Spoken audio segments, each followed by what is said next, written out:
Funding for this edition of Remember Them with Steve Adubato and Jacqui Tricarico has been provided by PSEG Foundation, NJM Insurance Group, serving New Jersey's drivers, homeowners, and business owners for more than 100 years. RWJ Barnabas Health. Let's be healthy together. Robert Wood Johnson Foundation, working for a healthier, more equitable New Jersey. Horizon Blue Cross Blue Shield of New Jersey, here when you need us most.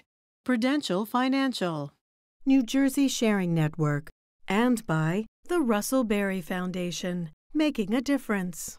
Promotional support provided by the New Jersey Business and Industry Association, and by bestofnj.com, all New Jersey in one place.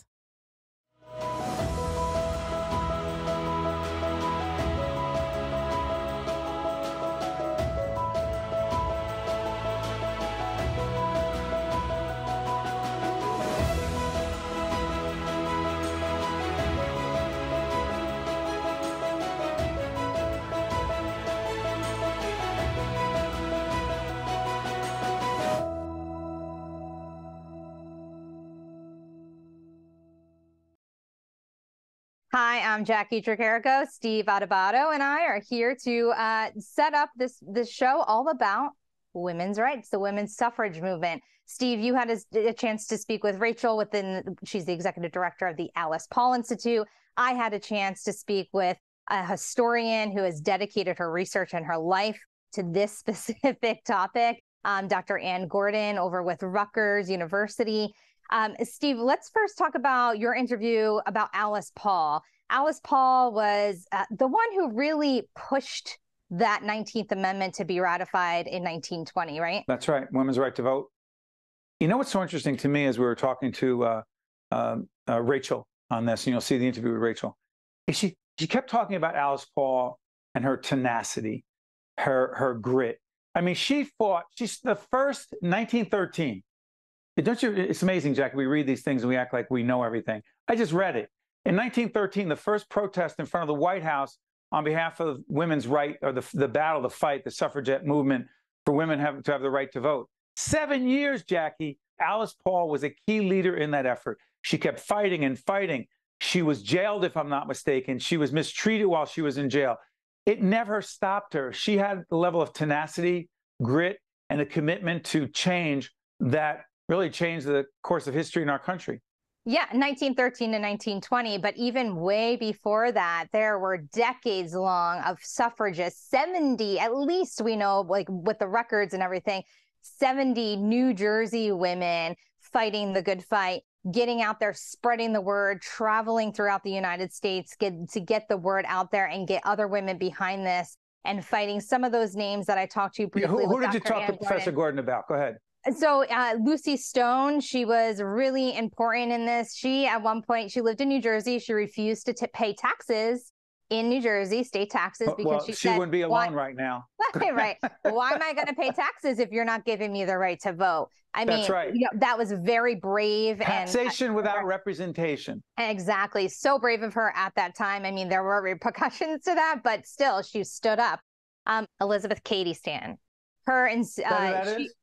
Yes, she was also one of the well-known ones. She did so much early on to really push this movement forward. She ended up getting it in other people's hands, and they took the baton and led it to where it ended up in 1920. But she was another one. Worked closely with Susan B. Anthony as well. Her and Susan B. Anthony, very close friends during that time. And Portia Gage, just someone else who in New Jersey made such an impact. She led 172 women to the polls at one point, demanding that they cast their ballots. They weren't allowed. So what they did is they made their own ballot box out of a fruit crate and said, you know what?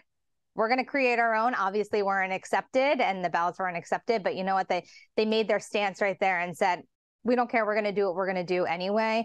And finally, 1920 happened, like you said, and women's right to vote was established. Jackie, I'm sorry, which one's up first? So up first, we're going to see Dr. Ann Gordon, my interview with her. Like I said, history professor. She's retired now, but her whole life's research was dedicated to this specific topic. And then we'll see your interview with Rachael, the executive director of the Alice Paul Institute. There it is, the women's rights movement in New Jersey and the nation. Remember them.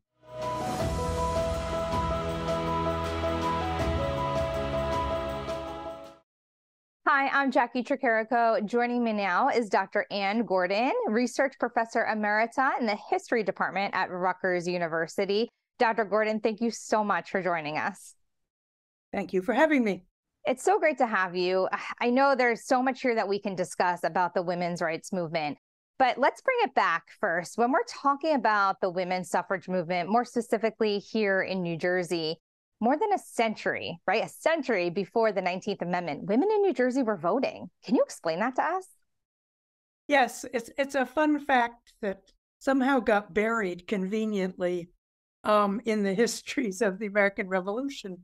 New Jersey wrote a constitution to be independent of England.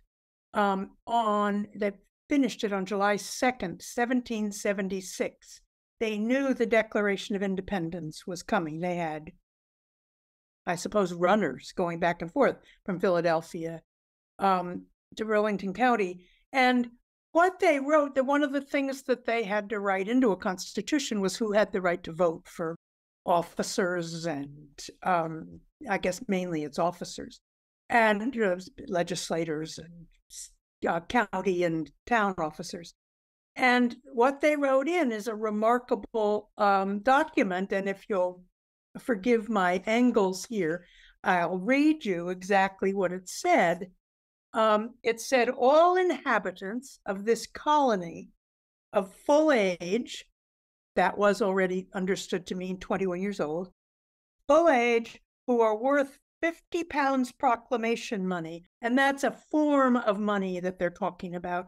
But it's important to think that it does not say 50 pounds worth of property. So it's not requiring that you be a landholder in order to vote, which is often thought to be, and sometimes is, the rule. Okay, so worth 50 pounds proclamation money, clear estate in the same, and have resided within the county in which they claim a vote for 12 months immediately preceding the election can vote. So I'm not hearing any gender roles in there. You're not hearing gender and you're not hearing race. Yep.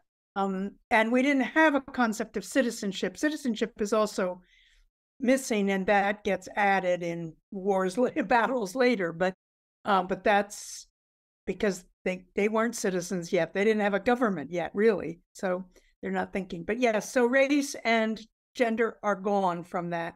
And inhabitants is a curious choice of words. They're not saying, it's a very wide open word. And I think that's probably intentionally chosen as the word. And for a long time, men believed that this was, historians and others believed that, that's a cute accident, but, it doesn't mean anything. Women would know they're not included. There was but women did vote, right? Women were voting. They took this opportunity. Getting to that, but and our knowledge of it is growing in clarity. In recent years, we now know for certain that women were voting. There have always been stories like family stories. My grandmother voted. My next door neighbor's mother voted. There are things in the historical record to tell us that people knew about it and were voting. But now, during this recent centennial of the federal amendment for women's suffrage, the Museum of the American Revolution in Philadelphia put some serious effort and money into tracking down if there was anything left in the state, in our state, to illustrate this. They were doing, their mission is the history of the American Revolution. And they found fantastic things by laws of the 1790s that were meant to kind of make New Jersey elections a little more orderly, shall we say. It had been, the legislature had dictated that they keep a record book with the names of people who came to vote. And so you get the order because they're just written down as they come in and say, I'm here, and blah, blah. So they're able to pull out some of those women's names from that. There are women's names. I mean, crystal clear women's names. Mary, Betsy, nothing, no mysterious, is this a man or a woman? There also is evidence, and I'm not as clear as to how you know for sure, but they can identify some African-American voters also in that period. And those lists, one of the fun things about those lists is they also, at least in some of them, show that the women's names tend to come together as though they came as a group. Right. Which is a wonderful thing to think about. We don't very often get visual images of our predecessors on this planet.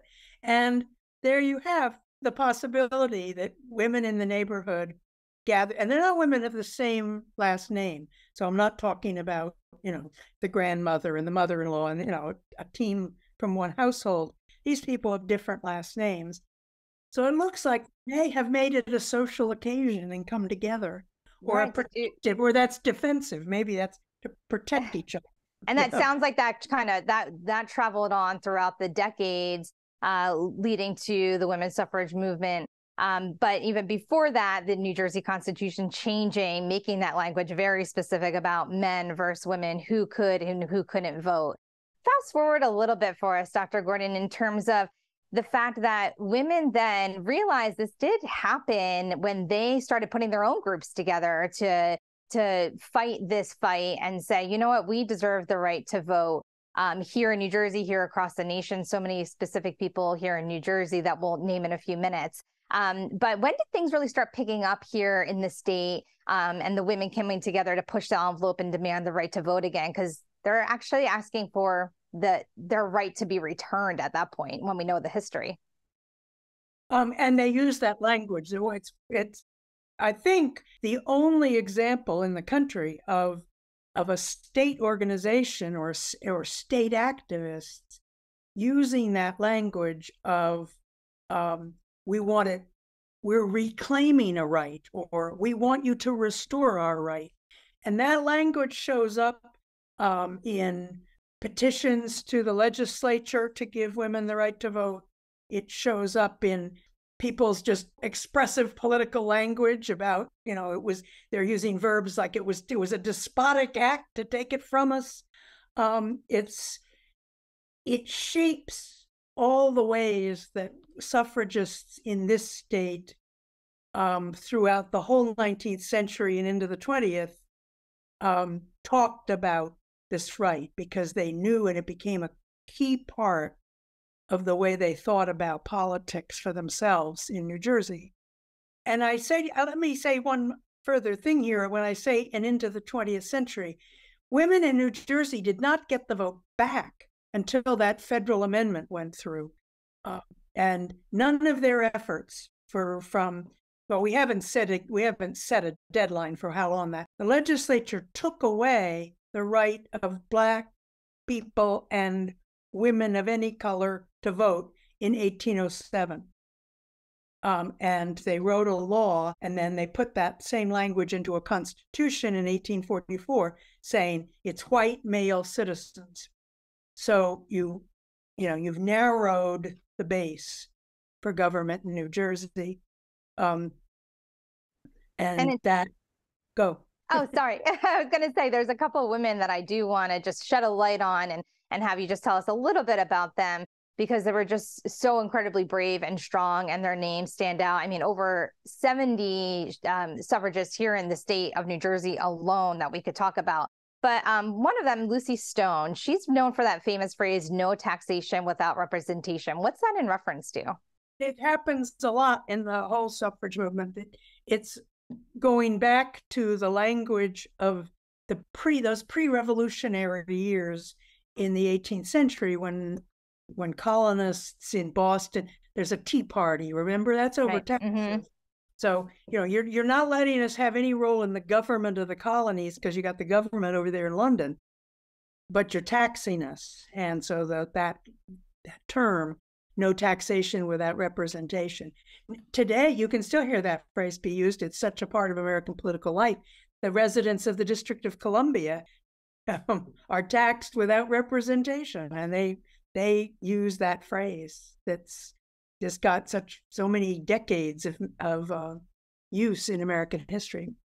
And that's what Lucy Stone said in reference to not paying her taxes here in New Jersey because she wasn't given the right to vote. I know that was where she wanted to say that phrase. That's where that phrase came from, and specifically with Lucy Stone. What about Elizabeth Cady Stanton? I know she's one of the most prominent suffragists and somebody you spent so much time researching throughout your career. What do we need to know about her? Well, she actually, in a wonderful twist, she actually was already very well known by the time she moved to New Jersey. You know, her career, if we may, use a mother housewife's role with that term, her career starts in upstate New York. The Seneca Falls is in the Finger Lakes area, and she was very well known in that part. But she's the mother of 7 children, and she's of childbearing age as the women's rights movement starts. So she's not exactly out on the road with these babies and these pregnancies, but she's a terrific writer right from the get-go, and she is writing things for early women's papers. She's helping people write speeches. She's loaning out speeches of her own. She's a voice to be heard, shall we say, in the earliest women's rights movement. But then after the Civil War, she moves into New Jersey. And by the time she's doing that, the women's rights movement in New York State has gotten some serious changes to laws about rights. There were ways in which married women in particular, could own property if it came to them in the right way in New York State. There were all kinds of little things, custody of children after your husband dies. That would have been cleared up. And she notices, she has a national newspaper at the point that she's moving from New York City to Tenafly, New Jersey. And she notices and writes a really nice, funny little squib for her paper about how, I seem to be moving away from the very rights I earned in New York. New Jersey's way backwards. She knows what's happening in New Jersey, and she knows she's moving backwards in terms of the progress of women's rights. Once she's here, she's not terribly active in the local movement, partly because, well, there's still those children, but also she becomes such an important figure nationally, and once her children are, can be pawned off to a boarding school or whatever, she has the opportunity to travel the entire country. So by 1871, for example, she takes that brand new Continental Railroad and Transcontinental Railroad and goes all the way to the West Coast. She's lecturing. That earns her money also. Spreads the word. And spreads the word. And she and Susan B. Anthony are both on the road a lot. One of my favorite stories that I've published somewhere is that Anthony, who has a diary, so you get daily details from Anthony. She gets on a train someplace in the upper Midwest and finds Stanton asleep in the car. So just falling asleep in the seat.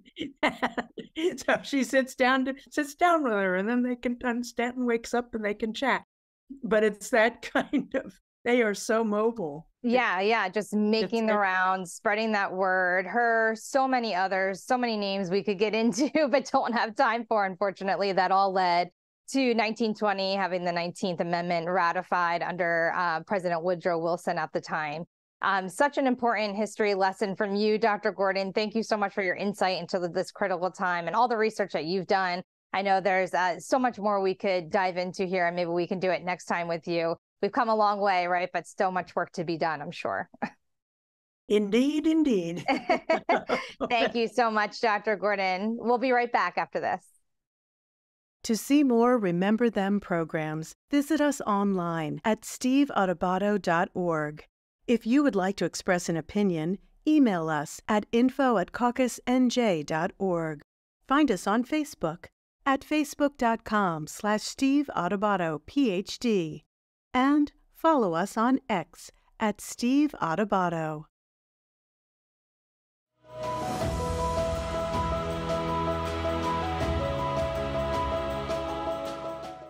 We are thrilled to be joined for the first time, won't be the last time, by Rachael Glashan Rupisan, who is Executive Director of the Alice Paul Institute. Good to see you, Rachael.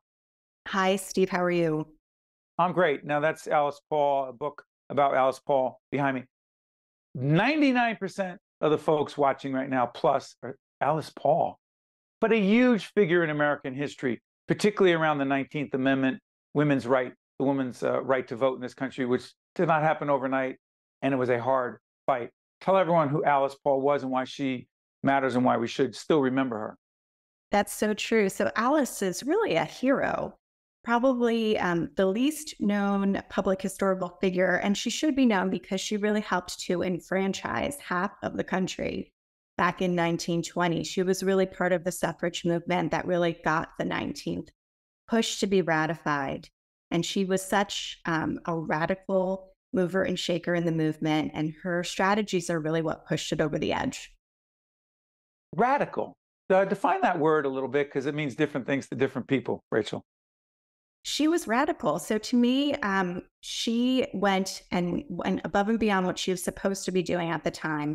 In 1920, women were not expected to be in the public sphere. There were really both those private and public spheres still existed at that point. And Alice really kind of broke the mold. She was doing things that even people at the time weren't doing in terms of protesting. She was described as militant a lot of the time in her tactics and strategies, which just wasn't happening. Alice also organized the National Women's Party in 1913 with the sole focus to be really pushing the 19th Amendment forward. And their tactics— Hold on a second. I'm sorry for interrupting. Was that the first protest in Washington, D.C., 1913, connected to the women's right to vote? So it was all those years, 13 to 20? Correct. It was if not before. But what was that protest like? So that first protest was organized by the Silent Sentinels, and they went in front of the White House and they picketed, which had never happened in American history before that. So it's interesting because now when you think about protesting, that is the first thing you think about, people standing with signs and marching down a street to voice their concerns. Alice was the first person in American history to organize that type of protest. Tell us a little bit more about Alice Paul as a person, meaning what kind of, one of my favorite words is grit. What kind of grit did she have to have? Tenacity, stick-to-itness, if you will, to stay with this fight for women and this country, not just for women, for the country to be better, for women simply to have the right to vote, please. Sure. We call it keeping the long view. How do you keep the long view, right? So Alice just knew that this was the right thing to do. This was the way forward for our country to become more civilized. And she had to endure quite a bit, while she was really protesting and doing a lot of her work in the teens through the 20s when the amendment was ratified. She was jailed. She was force-fed while she was in jail, which was really, it's now considered torture and it's illegal. Force-fed? She was force-fed with the tube. And she had to endure a lot of that with a lot of her other contemporaries to really be able to prove that this was the way forward for this country. Again, I thought I understood the fights for in connection with the Equal Rights Amendment. So you can look at March 22nd, 1972, Congress passes the Equal Rights Amendment with more than 2/3 of the vote required. Virginia becomes the last state necessary to ratify it in 2020 as the 38th state. Where are we now with this, and what did Alice Paul have to do with it? So right now, it's super complicated. So Alice, she co-authored the ERA. So back in What did it do? I'm sorry again for it. What did the ERA do? So the Equal Rights Amendment is the suggested 28th Amendment to the Constitution. What would it have done? Go ahead, I'm sorry. It would have, or will do when it is passed, because I believe it will be passed one day. It will put women in the Constitution, and we will put full protections for people of all genders in the Constitution, which currently does not exist. So after the 19th was passed, Alice knew that the fight wasn't over. She 19th knew Amendment. the 19th Amendment right. So that gave women the right to vote. She knew that for women to gain full equality in this country, we had to be included in the Constitution. So her and Crystal Eastman co-authored the ERA, and they introduced it in 1923. So 100 years ago, we just celebrated the ERA centennial just a few weeks ago. But they introduced it as the Lucretia Mott Amendment at Seneca Falls, and then it was later introduced to Congress that year as the Equal Rights Amendment. So now, 100 years later, we're still fighting for it. There's been a lot of traction for the ERA over the past few years, particularly with the rollbacks on women's rights. So there are 2 resolutions that have been put forth to Congress, and those you can find out more about at equalrightsamendment.org. Equalrightsamendment.org. We'll put up the website. Right. Go ahead. And the 2 congresswomen who are pushing that forward right now are Ayanna Pressley and Cori Bush. And I highly recommend just taking a look at what they're trying to do. It's really about equality for all people and people of all genders. Before I let you go, Rachael, your passion, your commitment to not just understanding Alice Paul, but the work of Alice Paul and why women, not just having the right to vote in 1920, but the Equal Rights Amendment and everything connected to women's rights. Why is that such an incredibly important cause for you professionally and personally? I mean, equality is everything, right? And I think one of the reasons I'm so passionate about people like Alice Paul is because their legacies are complicated and that teaches us something, right? So some flaws of the past is that it wasn't a very intersectional approach to movement building. And we know now that none of us are free until we're all free. I'm stealing that quote from Fannie Lou Hamer. But it's true. We can't continue to push progressive notions forward while we still leave specific groups behind. So we need to work together and collaboratively to make sure that all people are treated fairly in this country. Rachel, before I let you go, is this a message from Alice Paul or you? Quote, you can be flawed, you can be a flawed human being and still impact the world with positive change. Is that from you? That is what I usually say when I describe Alice's legacy. Hey, who among us is the first to say they are not flawed? Rachel, do not let this be the last time you join us. I'll make sure our producers follow up with you. There's so many other topics to talk to you about, but we appreciate you joining us on Remember Them and one-on-one to talk about Alice Paul. Thank you so much, Rachael. Thank you so much, Steve. You got it. For my colleague, Jacqui Tricarico, and the team at Remember Them, I want to thank you so much for watching. I'm Steve Adubato. We'll see you next time. Remember Them with Steve Adubato and Jacqui Tricarico has been a production of the Caucus Educational Corporation. Funding has been provided by PSEG Foundation, NJM Insurance Group, RWJ Barnabas Health, Robert Wood Johnson Foundation, Horizon Blue Cross Blue Shield of New Jersey, Prudential Financial, New Jersey Sharing Network, and by the Russell Berry Foundation. Promotional support provided by the New Jersey Business and Industry Association and by bestofnj.com. To watch more Remember Them with Steve Adubato and Jacqui Tricarico, find us online and follow us on social media. I am alive today thanks to my kidney donor. I am traveling and more active than ever before. I'm alive today thanks to my heart donor. I'm full of energy and back singing in my church choir. I'm alive today thanks to my lung donor. I'm breathing easy and I'm enjoying life's precious moments. There are about 4,000 people in New Jersey waiting for a life-saving transplant. Donation needs diversity. For more information or to become an organ and tissue donor, visit njsharingnetwork.org. PSE&G is building the utility of the future. A future where people use less energy, and it's cleaner, safer, and delivered more reliably than ever. We are modernizing to lower emissions, support more renewables and electric vehicles, and reduce outages. And we are empowering our customers. At PSE&G, we are powering progress.